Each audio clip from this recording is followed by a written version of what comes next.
আমরা একটা বিষয় খেয়াল রাখি, আমরা আধুনিক অনেক কথাবার্তা দেখবো যে কি, যে মুসলিমরা যদি এতই ভালো থাকে তাহলে মুসলিমদের দেশগুলো এত দুর্বল কেন, মুসলিমদের দেশে এত করাপশন কেন, মুসলিমদের দেশে এত অন্যায় কেন। এখন আপনি যদি জিজ্ঞেস করেন কোন কোন মুসলিমের দেশে অন্যায় বেশি, উনি বলবেন বাংলাদেশে অন্যায় বেশি, পাকিস্তানে অন্যায় বেশি, ভারতে অন্যায় বেশি, আলজেরিয়াতে অন্যায় বেশি, ইজিপ্টে অন্যায় বেশি হয়তো বলবেন। তারপরে আপনি জিজ্ঞাসা করবেন এই প্রত্যেকটা দেশের কয়েকটা কমন পয়েন্ট বলেন তো, যে পয়েন্টগুলো কমন পড়ে। ওকে, একটা পয়েন্ট কমন পড়ে যে এই দেশগুলো সবই হচ্ছে মুসলিমদের দেশ, বা এই দেশগুলো তো অনেক মুসলিম আছে।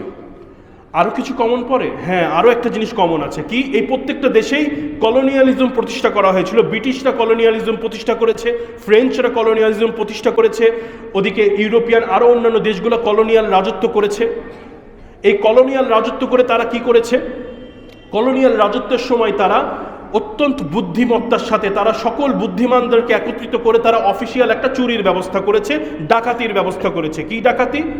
এই বাংলাদেশ, এই ভারত, এই পাকিস্তান বা এই ভূমিগুলোর যত সম্পদ ছিল, সেই সম্পদ ছিল তৎকালীন বিশ্বের 25% জিডিপির থেকে বেশি, যখন তারা ভারতীয় উপমহাদেশে এন্ট্রি গ্রহণ করে। আর যখন তারা এখান থেকে চলে যায় বা অফিসিয়ালি তারা চলে যাওয়ার ঘোষণা দিয়ে যায়, তখন এই ভূমিগুলোকে তারা শূন্যর কোঠায় দাঁড়িয়ে নিয়ে এসেছে, কারণ সকল সম্পত্তি, সকল হীরা জহরত, সকল মূল্যবান কিছু তারা এখান থেকে নিয়ে চলে গেছে। এই ঘটনাগুলো সত্য কিনা? ওকে, এখন কেউ বলবেন যে ঘটনাটা ঘটেছিল আরও প্রায় 70 বছর আগে, 50 বছর আগে, আমরা এখনও কেন এই আলাপগুলো করছি? কারণ আমরা দেখতে পাচ্ছি যে এই কলোনিয়াল ব্যবস্থাগুলো যখন এই মুসলিমদের দেশগুলো সহ আরও অন্যান্য অমুসলিমদেরও বিভিন্ন দেশ আছে, আফ্রিকার অনেক দেশ আছে যে দেশগুলোতে কলোনিয়াল রাজত্ব ছিল, এবং সেই দেশগুলোকেও তারা সিস্টেমেটিকলি করাপশনের মাধ্যমে ফকির করেছে, গরিব করেছে, ভিক্ষুক করেছে, এবং সম্পদগুলো নিয়ে তারা বড়লোক হয়েছে, ধনী হয়েছে। এবং শুধু তাই করেই তারা ক্ষান্ত হয়নি, তারা সেখানের শত বছর ধরে চলে আসা সফল শাসন ব্যবস্থাকে ধ্বংস করেছে, সেই শিক্ষাগুলোকে রিমুভ করেছে, ডিলিট করেছে, সেই কালচারগুলোকে তারা সরিয়ে দিয়েছে, সততার কালচারকে তারা নষ্ট করে দিয়েছে। সেখানে তারা তাদের সুবিধার জন্য যে ব্যবস্থা তৈরি করা দরকার, তাদের চাকুরিজীবী হওয়ার জন্য যে শিক্ষাটা দরকার, সেটাকে তারা সেখানে বাস্তবায়ন করে গিয়েছে। তাহলে কি হয়েছে? সেই ব্যবস্থাটা ওখানে রয়ে গিয়েছে। এখন আপনাদেরকে একটা যদি আমি ছোট্ট প্রশ্ন করি, বাংলাদেশের আইনগুলো কত সালের আইন? দেখবেন যে ব্রিটিশ অমুক সালের আইন। বাংলাদেশের পেনশন ব্যবস্থা 1912 সালের 24 সালের পেনশন ব্যবস্থা। বাংলাদেশের আইন 1948 সালের অমুক সালের আইন এখনও বাংলাদেশের বিভিন্ন নথিতে আছে। বাংলাদেশ কি এখনো ব্রিটিশ সাম্রাজ্য? তাহলে কেন আছে? এত বছরে কি আমরা একটু এগুলোর উন্নয়ন করতে পারলাম না? অন্ততপক্ষে আমরা নতুনভাবে এগুলোকে রিভিউ করতে পারলাম না? সেই ব্রিটিশদের নামগুলোকে আমরা রিমুভ করে দিতে পারলাম না? আমরা কি স্বাধীন হইনি এখনো? আমরা স্বাধীনতার কথা বলি, কোথায় সেই স্বাধীনতা?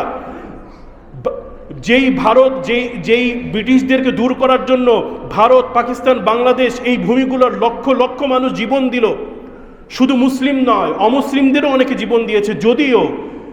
যদিও কলকাতার দাদাবাবুরা তাদের থেকে সুবিধা প্রাপ্ত ছিল, এবং বাংলা সাহিত্যর দাদাবাবুদের একটা বড় অংশ সেই সুবিধা গ্রহণকারী ছিল বলে তাদের লেখনীতে আপনি কখনো ব্রিটিশদের অত্যাচারকে খুব একটা দেখতে পাবেন না। কলকাতার সেই সাহিত্যের ভিতরে ব্রিটিশদের অত্যাচার, ব্রিটিশদের অমূলক কার্যক্রমকে অনেক বেশি দেখতে পাবেন না, সামান্য দেখতে পাবেন। হ্যাঁ, দাদাবাবুর কুকুরের জন্মদিনে কিভাবে অনেক খরচ করা হয়েছে এটা দেখতে পাবেন, কিন্তু এর থেকে বেশি দেখা যাবে না। বরং সেখানে কলোনিয়ালদের থেকে সুবিধা পাওয়ার কারণে মুসলিমদের বিরোধিতা করা আছে, মুসলিমদেরকে সেখানে মানুষ হিসাবে মেনশন করা আছে, এমনভাবে লেখা হয়েছে যে সেখানে মুসলিমরা যে সেখানে উপস্থিত আছে এটাই বোঝা যায় না। প্রিয় ভাই, আমরা এগুলো বিদ্বেষ সৃষ্টির জন্য বলছি না, আমরা একটু খেয়াল রাখছি যে আমরা এখনো পর্যন্ত সেই কলোনিয়ালিজমের ছায়া থেকে বেরোতে পারিনি। সেই ব্রিটিশ যারা আমাদেরকে শোষণ করেছে, অত্যাচার করেছে, নিপীড়ন করে প্রোগ্রাম করে দিয়ে গেছে, সেই প্রোগ্রাম থেকে বেরোতে পারিনি। প্রিয় ভাইরা, আমাদের জন্য এগুলো খুবই গুরুত্বপূর্ণ পয়েন্টস, যে আসুন না আমরা একটু খোলা মনে জ্ঞান অর্জনের চেষ্টা করি। আর এই মুক্তি আমরা ইসলাম ছাড়া আর কোথাও পাবো না।